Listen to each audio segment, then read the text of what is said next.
Bienvenidos, fans of the hottest entertainment on the planet. I'm Fuego here, and a Rapido Fuego review from the latest offering courtesy of Marvel Studios.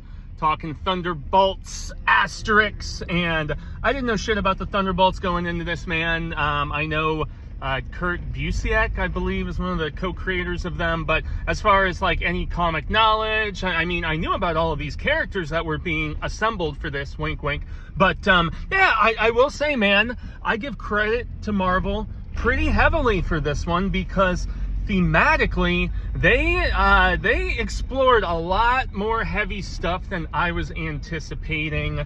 Yeah, and especially with Florence Pugh's character. I'm not one of those peeps who is like enamored with her as an actress. A little overrated, but man, you know, she's quite good in this. I mean, the entire cast. I'm a big Sebastian Stan fan, Wyatt Russell fan, even though he gets to play a dick.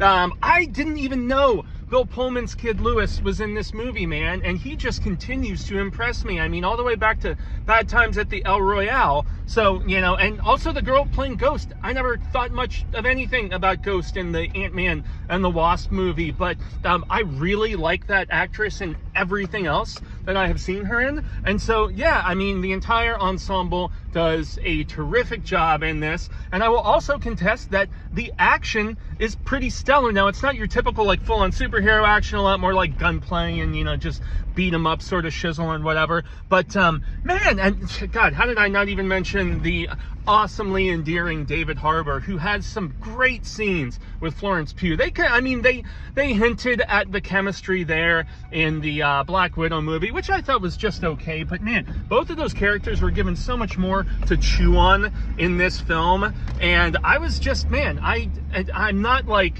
it's not top tier Marvel, but as far as like comparing it to, man, that Captain America movie from earlier in the year, like, you know, this was so leaps and bounds above as far as topics explored, as far as even like kind of a bit of a fantastical, almost psychedelic bent that we have at times too. So very well directed, a very cohesive piece in comparison with the Captain America sequel. And you know, that's not to get down on, you know, Harrison Ford or Anthony Mackie or anything, but this just felt much more cohesive and inspired, as I mentioned. And yeah, it was a great IMAX experience too.